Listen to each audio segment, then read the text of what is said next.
Hi, I'm Ralph Ginorio, and I'm a thought criminal because I believe in freedom of conscience and freedom of expression.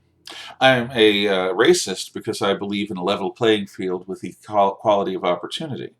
And I am a sexist and a homophobe because I believe that there are genuinely men and women, male and female characteristics that most people fall into, and that while there are exceptions that should be tolerated, those exceptions should not redefine the very concepts of masculinity and femininity in society.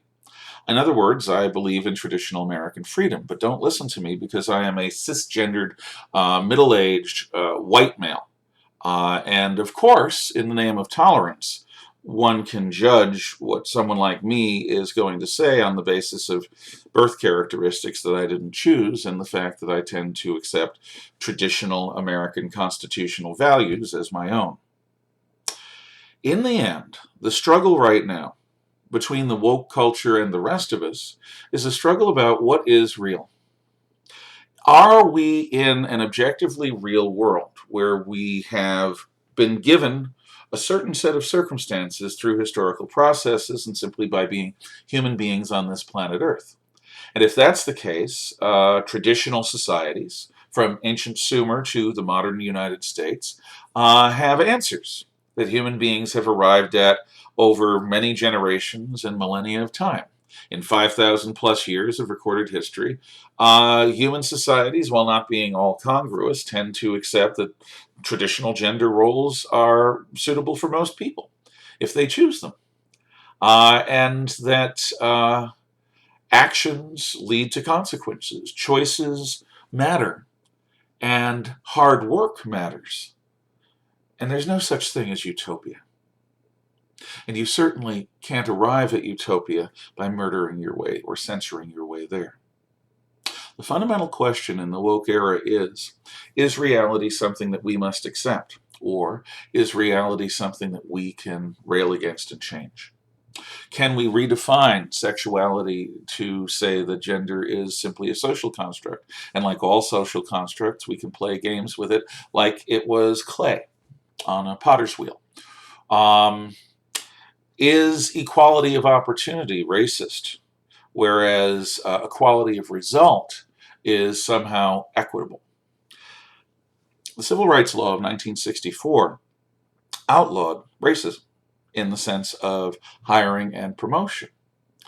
And since then, we have had 56, 57 years of evolutionary change towards a more colorblind society. But what place is there for radical race baiters in a colorblind society?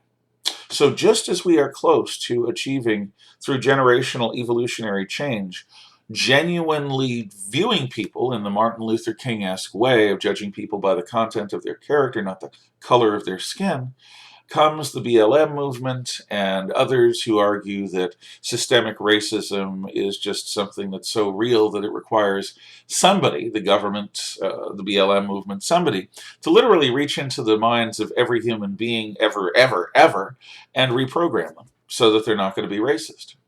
Reprogram norms in society so that any opinion other than theirs is suppressed. Um, this notion of turning the rest of us into Jews in Nazi Germany or into the bourgeoisie in any communist society or slaves in any pre-industrial society is built on the premise that if you don't accept my version of reality, you don't get to earn a living, you don't get to live where you want, you don't get to take part in our civil discourse, you are an unperson. And as an unperson, you are a human resource for us to exploit. Maybe we'll make an example of you and cancel you and make it impossible for you to do what you have heretofore done.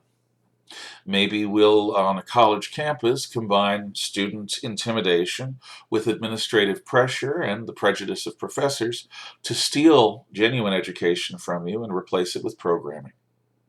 There are all sorts of things that we can do to make a better world if only we give up on the notion that human beings have dignity, individual rights, and the right, most of all, to have an individual conscience.